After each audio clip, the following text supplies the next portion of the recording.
책 제목은 갑상선 면역을 높여 고친다 하고, 이제 여기서 파트가 여러 가지로 나눠 있는데, 일단 파트 1, 당신이 365일 아픈 이유로 시작을 해요. 이분이 한의학을 하시는데, 갑상선을 이제 좀 주로 하시는 것 같더라고요. 근데 한의학 같은 경우, 한의학인데 왜 갑상선을 해? 라고 사람들이 이렇게 많이 의문을 품었다고 해요. 책 제목 뭐지? 갑상선 면역을 높여 고친다. 그 저자가 누구지? 기억이 안 나는데. 한의사요? 한의학 한다고 양박아, 한박. 유망이었어. 차용석.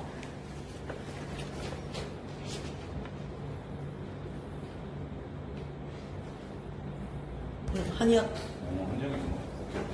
앞에 프롤로그에 나와요. 그래서 이분이 설명하는데 이게 365일 아픈 이유 이거 딱 보면서 근데 제가 요즘에 가장 많이 하는 말들 다 여기 들어있더라고요. 그래서 일단은 한번 볼게요. 일단은 기초적으로 갑상선이랑 그거에 대해서 좀 알고 넘어가면 좋을 것 같아서 일단 설명 먼저 잡았고, 갑상선이란 이 체내 대사작용을 총체적으로 조절하는 기관이고, 성장이나 발육, 생식, 운동, 체온 등을 조절하며 타이록신이라 불리는 갑상선 호르몬은 에너지 생성에 필수적이고, 따라서 이 호르몬이 부족해지면 온몸의 기능이 저하된다고 합니다. 갑상선 기능 저하증에 대해서 알아보면은 갑상선에서 갑상선 호르몬이 잘 생성이 되지 않아서 체내 갑상선 호르몬 농도가 저하된 또는 결핍된 상태를 뜻하고, 원인은 이 갑상선 자체에 문제가 있거나 아니면 이 갑상선 호르몬 생산이 줄어드는 경우, 그리고 그 갑상선에서 호르몬을 만들도록 하는 신호에 문제가 생겨서 갑상선 호르몬이 생산이 줄어드는 경우로 나눌 수 있다고 합니다.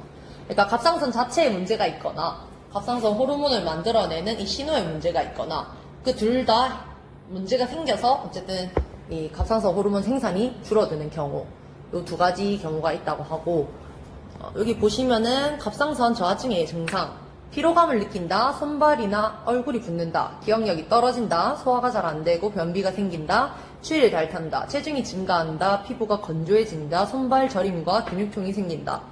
이거 보면은 일단 우리가 원활하게 정상 작동을 해야 되는 친구들이 정상 작동을 못하기 때문에 생기는 일들이 공통점으로 있거든요.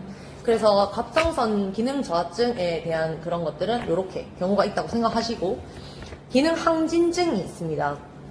이거는 갑상선 기능 항진증은 갑상선에서 분비되는 호르몬 T3 및 T4가 어떠한 원인에 의해서 과다하게 분비돼가지고 갑상선 중독증을 일으키는 상태를 말하는데, 갑상선 기능 항진증이 심하면 그 사망에 이르게 될 경우에는 이를 갑상선 기능 항진증의 발작 또는 급성 발작이라고 한다고 해요. 그래서 갑상선 기능 항진증의 증상은 다양한 증상으로 나타나는데 좀 약간 정도가 다르대요. 그래서 일단 병원을 방문해서 진찰 받는 게 제일 정확하다고 하긴 하는데, 식용이 왕성하고 체중이 감소해요. 두근거림, 호흡 가쁨, 떨림, 더위 심하게 땀 분비 과잉, 잦은 배변 설사, 신경 예민, 수면장애 만성피로, 갑상선 크기 증가, 생리 불순, 무혈경. 아까랑 좀 대치되는 느낌이죠. 이거는 우리가 정상작동해야 되는 아이들이 과활성화되어 있는 느낌이에요. 좀 차이가 느껴지시나요? 저하증과 항진증의 차이. 우리가 이거 아까 우리 에너지 대사를 돌리는데 이제 가장 중요한 친구라고, 그 에너지 생성이 가장 중요한 친구라고 얘기를 했었고, 얘가 저하돼 있으면 당연히 우리가 원래 정상 작동해야 되는 그 에너지가 충당이 안 되니까 기능이 저하가 될 거고, 항진증은 이게 기능이 더 과활성화 되겠죠. 그런 느낌이라고 보시면 돼요. 그래서 갑상선 기능 저하증과 항진증을 이렇게 좀 차이점을 따로 표로 정의했거든요.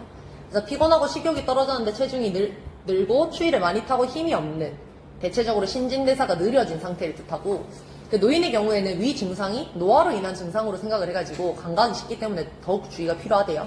그래서 항진증 같은 경우에는 에너지가 낭비돼가지고 아무리 음식을 먹어도 살이 찌지 않고 체중이 줄고 열이 많아지고 더위에 대한 참을성이 감소, 맥박 빨라지고 심장 두근거리고 땀을 많이 흘리게 되고, 몸의 신진대사가 빨라져서 위장관 운동 또한 빨라져서 설사하게 되고, 흥분 상태여서 신경 과민으로 안절부절하지 못하거나 예민하고 화가 자주 나게 되고, 손발 떨림, 안구 돌출, 안구 건조 등이 나타난다. 그 항진증에 보면은 보통 우리가 교감신경이 활성화됐을 때 약간 일어나는 그런 증상들이 좀 많잖아요. 좀 겹치는 게. 근데 이 교감신경이랑 교감신경 활성화랑 항진증이랑 조금 다른 차이점이 있어요. 뭐가 있을까요? 참을새다. 살이 빠진다. 그 우리 그 염증할 때 제가 이 장기기간 교감신경과 부교감신경 설명해줄 때 뭔가 있었잖아요. 우리가 교감신경이 활성화되면 위장관의 운동은 느려지죠. 다른 데 에너지를 더 많이 보내주기 위해서는 느리게 돌리는데 얘는 몸의 신진대사 자체가 빨라져서 위장관 운동 또한 빨라진대요. 그 교감신경 활성화됐을 때 일어날 수 있는 일과 플러스 위장관 운동이 과하게 빨라진다 라고 저는 생각을 했어요. 그게 좀 차이가 있구나 라고. 이게 책으로 이제 넘어가면은 몸이 예전 같지 않아요 라고 돼 있어요. 그러니까 춘곤증은 계절 변화에 신체가 금방 적응해서 아직 적응하지 못해서 나타나는데 힘든 일을 하지 않는데도 환경 적응을 위해서 몸이 많은 에너지를 소비하다 보니까 피곤함을 느낀다고 해요. 계속 졸음이 오고 일상생활에서 지장을 줄 정도로 피곤함을 느끼면 단순히 춘곤증이라 단정 짓고 넘겨서 안 되고, 이 피로는 그 신체의 이상을 알리는 신호이기 때문에 자연스러운 현상인데 원인을 알 수 없는 피로가 6개월 이상 지속되면은 만성 피로라고 봐야 한다고 합니다. 그리고 만성 피로나 극심한 피로는 갑상선 기능 저하증의 대표적인 증상이고요. 갑상선 기능 항진증 경우에도 만성 피로가 나타나기도 하는데 좀 다른 경우인 것 같아요. 피로는 바이러스 감염, 중금속, 신환 스트레스 등 다양한 원인에 대해 생각있는데 근본적인 원인은 우리 몸에 충분한 에너지가 공급되지 않는 데 있다고 하고, 갑상선 호르몬은 우리 몸이 가지고 있는 모든 세포 에너지 대사를 조절하는 호르몬인데 이 부족함이 생기면 대사 느려지고 에너지 부족해져 만성 피로를 느끼게 된다고 합니다. 이거는 탈모 관련된 내용으로 나오는 건데 정상적인 사람의 경우에 하루에 50개, 70개 머리카락이 빠지는데 하루에 100개 이상 모발이 빠지면 탈모 의심해봐야 된다고 합니다. 그러니까 탈모에 3가지 경우가 있는데 일반적으로 대머리라고 보이는 불리는 남성형 탈모, 그리고 장기간에 걸쳐서 머리카락이 가늘어지면서 이 두 정도를 중심으로 진행된 탈모, 그리고 비교적 단기간에 특정 부위에 집중적으로 나타나는 원형 탈모. 원형 탈모가 한 번 나면 돌아다니거든요. 참가신경. 남성의 경우 안드로겐이라고 하는 남성 호르몬의 불균형에 의해서 나타나는 유전적인 증상이 대부분인데 여성 탈모의 원인은 스트레스라고 합니다. 여성에게 나타나는 탈모는 갑상선 기능 이상 때문이기도 하다고 얘는 얘기를 하고 있어요. 이 책에서는. 갑상선 기능이 저하되면 대사가 저하되고 충분한 에너지와 영양 공급을 못해서 목은 약해지고 모발의 영양 상태가 좋지 않게 되면서 탈모가 생긴다 라고 합니다.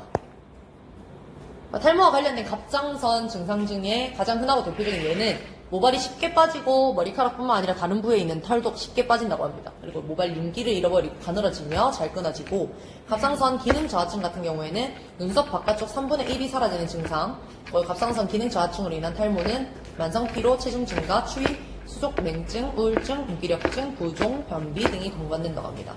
스트레스가 원인이라고 알려져 있는 원형 탈모도 사실은 이 면역세포의 오류에 의해서 만들어진 면역 항체가